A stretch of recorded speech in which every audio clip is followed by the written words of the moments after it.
Hello students, আমি সৃজা। আজকে আবারও তোমাদের জন্য নিয়ে চলে এসেছি আচার্যরই ক্লাস। আজকের ক্লাসে আমি তোমাদের সঙ্গে আলোচনা করব বাংলা বিষয়ের যে রেফারেন্স বুক অর্থাৎ কোনি এবং ব্যাকরণ থেকে সাজেশন সম্পর্কে। আগের ক্লাসগুলোতে আমি বাংলা বিষয়ের অন্যান্য সাজেশনগুলো নিয়ে তোমাদের সঙ্গে আলোচনা করেছি। তাহলে চলো আজকের ক্লাস শুরু করা যাক। দেখো, ফার্স্টে তোমরা দেখতে পাচ্ছ তোমাদের সহায়ক গ্রন্থ অর্থাৎ কোনি থেকে কোনো এমসিকিউ অতি সংক্ষিপ্ত প্রশ্ন, ব্যাখ্যাভিত্তিক প্রশ্ন থাকে না, তাহলে থাকে কি রচনাধর্মী প্রশ্ন, যেখানে তোমাদের মার্কস থাকে 5 করে, দুটো প্রশ্নের উত্তর করতে হয়, অর্থাৎ টোটাল মার্কস 10। ব্যাকরণ থেকে দেখো তোমাদের কিন্তু সবই শর্ট কোয়েশ্চেন থাকে। এমসিকিউ থাকে 8 মার্কসের, 1 মার্কস করে 8টা, এবং অতি সংক্ষিপ্ত প্রশ্নও থাকে 1 মার্কস করে 8টা। এক্ষেত্রেও কিন্তু 8 তোমাদের পূর্ণমান।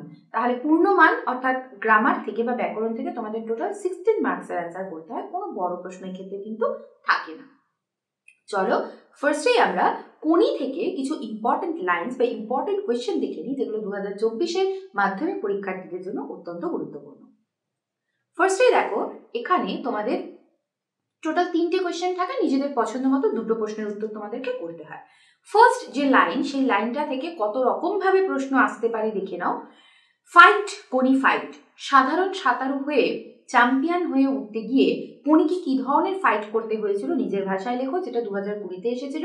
তাছাড়া এই সেম লাইন থেকে প্রশ্ন আসতে পারে এই মন্ত্র কোনির জীবনে কিভাবে কাজ করেছিল, কিংবা দারিদ্র আর বঞ্চনার বিরুদ্ধে কোনির যে লড়াই তা সংক্ষেপে আলোচনা করো। এই বোথ কোয়েশ্চেন কিন্তু একটা সেম লাইন থেকে এই কোয়েশ্চেনগুলো এসেছে। নেক্সট দেখো, খাওয়ার আমার লোভ নেই, ডায়েটিং করি, বক্তাকে তার ডায়েটিং এর পরিচয় দাও। খুব খুব খুব গুরুত্বপূর্ণ। এটা বুকের মধ্যে পুষে রাখো। কি পুষে রাখার কথা বলা হয়েছে, কি কারণে এই পুষে রাখা খুব ইম্পর্টেন্ট। কোনি উপন্যাস অবলম্বনে সাঁতার প্রশিক্ষক কীর্তি সিংহের চরিত্র সংক্ষেপে আলোচনা করো। 4 বছরের মধ্যেই প্রজাপতি ডানা মেলে দিয়েছে। প্রজাপতি বলতে কাকে বোঝানো হয়েছে, কার চেষ্টায় সে কিভাবে ডানা মেলেছিল, নিজের ভাষায় লেখো। Very very very important. Jupiter ক্লাবে ক্ষিতীশের বিরুদ্ধে কি কি অভিযোগ আনা হয়েছিল, তার উত্তরে ক্ষিতীশ কি জবাব দিয়েছিল, নিজের ভাষায় লেখো। খুব খুব খুব ইম্পর্টেন্ট। ক্ষিতীশের একটা হাত তোলা, চোয়াল শক্ত, ক্ষিতীশ সিংহের এইরকম প্রতিক্রিয়ার কারণ কি, ভেরি ইম্পর্টেন্ট। এই প্রশ্নগুলো যদি তোমরা প্র্যাকটিস করো বা তৈরি করো, আমি এইটুকুনি বলতে পারি তোমরা পরীক্ষায় কমন পাবে। চলো নেক্সট আমার আলোচনার বিষয় ব্যাকরণ। আবারও সেই সেম কথা তোমাদেরকে বলবো।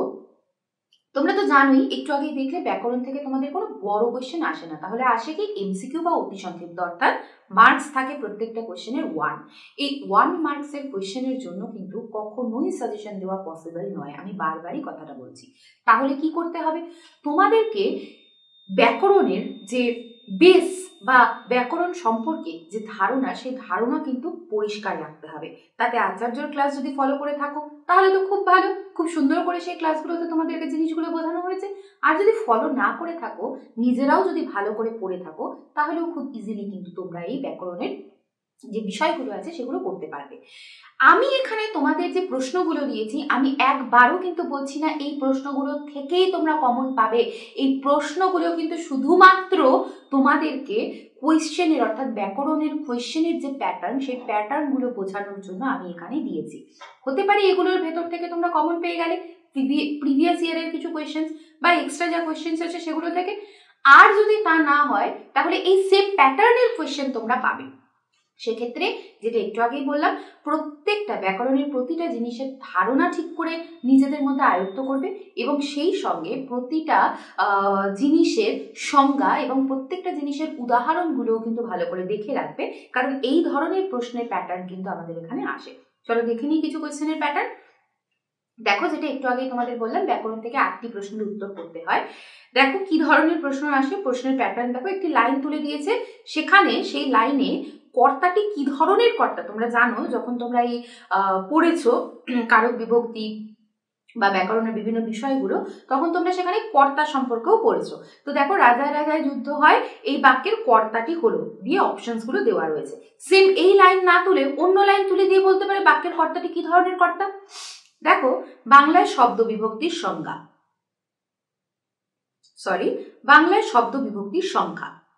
উপনগরী সমাসটি গড়ে উঠেছে, এই উপনগরীর জায়গায় অন্য কোনো শব্দ দিয়ে দিতে পারে, সেই সমাসটি কিভাবে, সেই শব্দটির সমাস কিভাবে গড়ে উঠেছে কোশ্চেন আসতে পারে। বহুব্রীহি শব্দের অর্থ হলো কোন সমাসের ব্যাস বাক্য হয় না? সিংহাসন শব্দটির ব্যাস বাক্য হলো, এই সিংহাসনের জায়গায় অন্য কোনো শব্দ দিয়ে দিতে পারে, তার ব্যাস বাক্য জিজ্ঞেস করতে পারে, বা কোনো একটি ব্যাস বাক্য দিয়ে তার সমাস কোনটা সেগুলো অপশনে দিয়ে দিতে পারে। সমাস শব্দের অর্থ হলো, নেক্সট, যে সমাসে সমসমান পদগুলির প্রত্যেকটির অর্থ প্রাধান্য থাকে তাকে বলা হয় তির্যক বিভক্তি। হলো মন্দিরে বাজছিল পূজার ঘন্টা, নিম্নরেখ পদটি কোন কারকের উদাহরণ? সুতরাং বুঝতে পারছো টেক্সচুয়াল গ্রামারও কিন্তু তোমাদের থাকে। প্রত্যেকটা কবিতা বা গল্পের লাইনগুলো যদি ভালো করে পড়ে থাকো তাহলে এই টেক্সচুয়াল যে গ্রামারগুলো তোমাদের আছে সেখান থেকেও সেই লাইনগুলো তুলেও কিন্তু গ্রামারে আসে। যোগ্যতা বলতে কি বোঝো? হরিদার জীবনে যে বৈচিত্র্য আছে তা সত্যিই নাটকীয়। এটি কোন শ্রেণীর বাক্য? অপশনস গুলো দেখতেই পাচ্ছ। নদের চাঁদ বসিয়া ভিজিতে লাগিলে উঠিল না, এটি কি ধরনের বাক্য? দেখতেই পাচ্ছ গল্প থেকে প্রশ্ন এসেছে।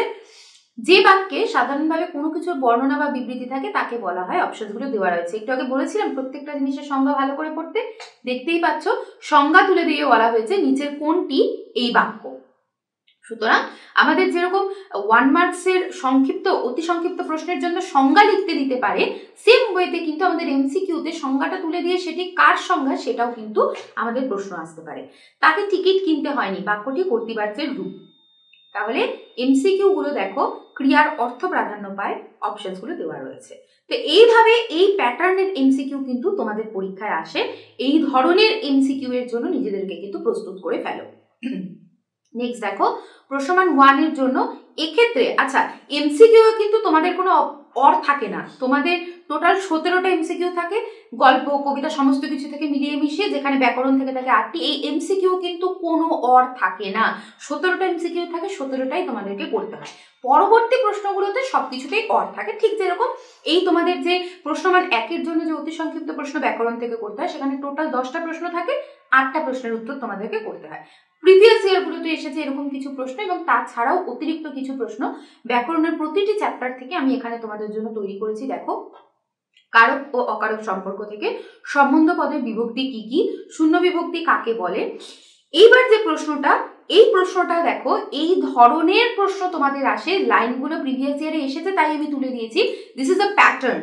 এই প্যাটার্নে কিন্তু তোমাদের প্রশ্ন আসবে, সেটা কি না কারক বিভক্তি নির্ণয়। একটি সেন্টেন্স তুলে দেওয়া থাকবে, তার কোনো একটি ওয়ার্ডের নিচে আন্ডারলাইন করা থাকবে, এবং সেই আন্ডারলাইনড ওয়ার্ডটা কোন কারক বা কোন বিভক্তি সেটা কিন্তু তোমাদেরকে লিখতে হবে, ঠিক যেরকম এই 3 নাম্বারে তোমাদের কোয়েশ্চেনের প্যাটার্নটা দেওয়া আছে। তির্যক বিভক্তি কাকে বলে, সম্বন্ধপদ কারক নয় কেন, কিংবা সম্বন্ধপদকে অকারক বলা হয় কেন? This is very important question for you. বিভক্তি অনুসর্গের একটি পার্থক্য লেখো, খুব ইম্পর্টেন্ট। সম্বন্ধপদ কাকে বলে, ইম্পর্টেন্ট। শব্দ বিভক্তির একটি উদাহরণ দাও। নেক্সট সমাজ থেকে কিছু গুরুত্বপূর্ণ প্রশ্ন চলো দেখে নিই। সমাস কাকে বলে, একটি নিত্য সমাজের উদাহরণ দাও। আমি একটু আগে তোমাদের বলেছিলাম সংজ্ঞা এবং উদাহরণ ভালো করে পড়তে, দেখো এখানে নিত্য সমাজের সংজ্ঞা দেয়নি কিন্তু উদাহরণ লিখতে দিয়েছে, তাই এখানে উদাহরণ না দিয়ে কিন্তু আবার সংজ্ঞাও লিখতে দিতে পারে। সংজ্ঞা যদি আসে তাহলে উদাহরণ সহই লিখবে, অবশ্যই একটি হলেও উদাহরণ দেবে। আর যদি শুধু উদাহরণ দেয় তাহলে তো হলেই সংজ্ঞা লেখার দরকার নেই। কিন্তু সংজ্ঞা এলে মার্কসটা যাতে ঠিকঠাক হয়, খাতাটা যাতে সুন্দর হয়, এক্সামিনারের কাছে খাতাটা যাতে প্রেজেন্টেবল হয়, তাই যদি তোমাদের কাছে কোনো কিছু সংজ্ঞা আসে অবশ্যই একটি করে উদাহরণ নিজেরা দিয়ে দেওয়ার চেষ্টা করবে। দেখো উপপদ তৎপুরুষ সমাস কাকে বলে, দেখো সংজ্ঞা। অব্যয়ীভাব সমাসের একটি উদাহরণ দাও, দেখতে পাচ্ছ উদাহরণ। বহুরূপী, রত্নাকর, মেঘে ঢাকা শব্দগুলোর ব্যাস বাক্য সহ সমাসের নাম করো। দেখো 2022, 2020, 2019 মাধ্যমিকে এগুলো এসেছে। এই ওয়ার্ডগুলো ছাড়া টেক্সটের থেকে বলো বা টেক্সটের বাইরে বলো, কিছু ওয়ার্ড তুলে দিয়ে এইরকম ভাবে কিন্তু তোমাদের ব্যাস বাক্য এবং তার সমাসটা লিখতে দিতে পারে। খুব ইম্পর্টেন্ট এই ধরনের প্রশ্ন। ব্যাস বাক্য সহ একটি দ্বন্দ্ব সমাসের উদাহরণ দাও। নিত্য সমাস কাকে বলে, চরণ কমলের ন্যায়। ব্যাস বাক্যটি সমাসবদ্ধ পদ, দেখো এখানে কিন্তু সমাস করতে দিয়েছে, মানে এখানে সমাসবদ্ধ পদটা লিখতে হবে, এখানে কিন্তু ব্যাস বাক্য লিখতে দেয়নি। ঠিক আমাদের 5 নম্বরে দেখো ব্যাস বাক্য লিখতে দিয়েছে, আর 8 নম্বরে ব্যাস বাক্য দিয়ে দিয়েছে, তার সমাসবদ্ধ রূপটা লিখতে হবে, বুঝতেই পারছো। তারপরেও দেখো সেম ব্যাস বাক্য সহ সমাসের নাম লেখো, গুরুত্বপূর্ণ প্রশ্ন। এই ধরনের প্রশ্ন আসতে পারে, এবং এই ওয়ার্ডগুলো যেগুলো আমি দিয়েছি এই সমাসবদ্ধ পদগুলো কিন্তু প্র্যাকটিস করো। তোরা সব জয়ধ্বনি কর। দেখো কবিতার লাইন, নিম্নরেখ পদটির ব্যাস বাক্য সহ সমাস নির্ণয় করো। নেক্সট চলো বাক্য থেকে দেখে নিই কি প্রশ্ন এসেছে। উদ্দেশ্য ও বিধেয় অংশ চিহ্নিত করো। এখানে যে লাইনগুলো দিয়েছি এই লাইনগুলো ছাড়া অন্য লাইন তুলে দিতে পারে এবং উদ্দেশ্য বিধেয় নির্ণয় করতে দিতে পারে। এটা কিন্তু একটা কোয়েশ্চেনের প্যাটার্ন। কলম তাদের কাছে আজ অস্পৃশ্য, জটিল বাক্যে পরিবর্তন করো। ঠিক হিসাবের মতো জামাটি না পেরে ও স্কুলে যাবে না, যৌগিক বাক্যে পরিণত করো। বাক্য পরিবর্তন, বুঝতেই পারছো। সে তখন যেতে পারবে না, হ্যাঁ বাচক বাক্যে পরিবর্তন করো। বিধেয় প্রসারকের একটি উদাহরণ দাও। নির্দেশক বাক্যের একটি উদাহরণ দাও। আর কোনো ভয় নেই, প্রশ্নবোধক বাক্যে পরিবর্তন করো। অসিত বাবু আর কোনো প্রশ্ন করলেন না, প্রশ্নবোধক বাক্যে পরিবর্তন করো। একটি অনুজ্ঞাসূচক বাক্যের উদাহরণ দাও। বাক্য গঠনের শর্তগুলি কি কি? আমরাও চমকে উঠেছি বই কি, নাবাচক বাক্য। রবীন্দ্রনাথের নাম সকলেই জানে, প্রশ্নবোধক বাক্যে পরিবর্তন। হাত নাড়িয়ে বুলের তারায়, যৌগিক বাক্যে পরিবর্তন। বাবুটির স্বাস্থ্য গেছে কিন্তু শখ 16 আনাই বজায় আছে, সরল বাক্যে পরিণত বা পরিবর্তন। দেখলে তোমরা কিভাবে আমাদের বাক্য থেকে প্রশ্নগুলো আসে। যেগুলো দিয়েছি সেগুলো তো অবশ্যই প্র্যাকটিস করবে। আর আবারও বললাম যে কনসেপ্ট ক্লিয়ার রাখবে। যদি কনসেপ্ট ক্লিয়ার থাকে তাহলে পরে ব্যাকরণ থেকে এই ধরনের প্রশ্ন এলে নিজেরা অ্যাটেন্ড করতেই পারবে।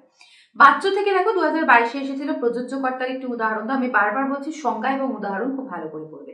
একটি গৌণ কর্মের উদাহরণ দাও। নিরপেক্ষ কর্তার উদাহরণ দাও। দেখো একটি লাইন তুলে কর্তৃবাচ্যে পরিণত করো। কর্তৃবাচ্য কাকে বলে দেখো সংজ্ঞা। নেক্সট আবারও একটি লাইন তুলে ভাববাচ্যে পরিণত করো। অর্থাৎ কর্তৃবাচ্য, ভাববাচ্য, পরিবর্তন, কর্মবাচ্য, এই পরিবর্তনগুলো ভালো করে প্র্যাকটিস করবে। প্রযোজ্য কর্তা কাকে বলে, কর্ম কর্তৃবাচ্য কাকে বলে, বুড়ো মানুষের কথাটা শুনো, কর্মবাচ্যে পরিবর্তন, প্রযোজক কর্তার একটি উদাহরণ দাও। এ কার লেখা, কর্তৃবাচ্যে পরিবর্তন করো। মাঝে মাঝে সত্যি উপোস করেন হরিদা, কর্মবাচ্যে পরিণত করো। বধুরা প্রদীপ তুলে ধর, কর্মবাচ্যে পরিণত করো। এ কার লেখা, কর্তৃবাচ্যে পরিণত করো। সুতরাং আজকে আমি তোমাদের সঙ্গে আলোচনা করলাম আমাদের রেফারেন্স বুক কোনি অর্থাৎ সহায়ক গ্রন্থ কোনি এবং সেই সঙ্গে ব্যাকরণ থেকে কিছু গুরুত্বপূর্ণ প্রশ্ন কিংবা আমরা বলতে পারি কোয়েশ্চেনের প্যাটার্ন। কোনি থেকে যে প্রশ্নগুলো দিয়েছি সেগুলো কমন পেয়ে যাবে, কিন্তু ব্যাকরণের প্রশ্ন কিন্তু আমি বারবারই বলছি শুধু ব্যাকরণ বা বাংলা বলে নয়, যে কোনো সাবজেক্টের এমসিকিউ বা মার্কস 1-এর কোয়েশ্চেন কিন্তু কমন পাওয়া খুব ডিফিকাল্ট। আমি বারবার প্রশ্নটা বা কথাটা তোমাদের সামনে তুলে ধরছি। বড় প্রশ্নের সাজেশন দেওয়া ইজ ভেরি ইজি। বড় প্রশ্নের সাজেশন দেওয়াটা খুব সহজ, বা বড় প্রশ্নের সাজেশন অনুযায়ী পড়লে কমন পাওয়াও যায়, কিন্তু খুব অসুবিধা কিন্তু এমসিকিউ বা অতি সংক্ষিপ্তের ক্ষেত্রে। সেক্ষেত্রে কোনো গল্প বা ব্যাকরণ যা কিছুই হোক না কেন, কনসেপ্ট যদি ক্লিয়ার থাকে, বিষয় যদি ভালো করে জানি, প্রতিটা জিনিসের সংজ্ঞা এবং উদাহরণ ভালো করে পড়ি, তাহলে আমরা কিন্তু খুব ইজিলি আনসারগুলো করতে পারবো। এবং চেষ্টা করবে এমসিকিউগুলো এবং অতি সংক্ষিপ্ত প্রশ্নগুলো খুব ভালো করে করার, কারণ এগুলোতে কি বলতো সঠিক লিখলে মার্কস কাটার কোনো জায়গা নেই, পুরো 1 মার্কস। অর্থাৎ এই যে 17 মার্কস আছে তোমাদের ধরো এমসিকিউতে, এই 17 মার্কসে তোমরা পুরো ক্যারি করে ফেলতে পারো। 17 মার্কস তোমরা পুরোপুরি ক্যারি করে নিতে পারো, বা 17 মার্কস পুরোপুরি তোমরা পেয়ে যেতে পারো যদি তোমরা উত্তরগুলো সঠিক দাও। এখানে মার্কস কাটার বা হাফ মার্কস কাটার কোনো স্কোপই এই জায়গাগুলো তো নেই। তাহলে আমি তোমাদের কিছু ট্রিক্স বললাম মার্কসের বিষয়ে, এবং সেই সঙ্গে আমি আজকের ক্লাসে তোমাদের সঙ্গে ব্যাকরণ নিয়ে আলোচনা করলাম। লাস্ট আমার বাংলা সাজেশন ক্লাস থেকে আমি তোমাদের সঙ্গে নির্মিতি বিষয় অর্থাৎ রাইটিং যে পোর্শন আছে বাংলা, সেটা নিয়ে আলোচনা করব পরবর্তী ক্লাসে। আর আরো একটি কথা, শুধু বাংলা বলে নয়, প্রত্যেকটা সাবজেক্টের সাজেশন ক্লাস কিন্তু আচার্য খুব শীঘ্রই তোমাদের কাছে পৌঁছে দিচ্ছে। তাই প্রত্যেকটা বিষয়ের সাজেশন ক্লাস পাওয়ার জন্য কিন্তু অবশ্যই আমাদের এই ইউটিউব চ্যানেলটা তোমরা সাবস্ক্রাইব করে নাও, যাতে পরবর্তী ক্লাসগুলোর নোটিফিকেশন তোমরা পাও। আর তাহলে খুব ভালো করে প্রস্তুতি নিতে থাকো, খুব ভালো করে পড়াশুনো করো, আচার্যর ক্লাস ফলো করো, দেখবে পড়াশুনো কতটা সহজ এবং ইন্টারেস্টিং, এবং সেই সঙ্গে এই সাজেশনগুলো তোমাদের জন্য কতটা হেল্পফুল সেটা তোমরা নিজেরাই রিয়েলাইজ করতে পারবে। তাহলে আজকে আমি আমার ক্লাস এখানেই শেষ করছি। খুব তাড়াতাড়ি আবারও তোমাদের সঙ্গে দেখা হবে আচার্যর পরবর্তী ক্লাসে। ততক্ষণ পর্যন্ত তোমরা পড়তে থাকো, জানতে থাকো।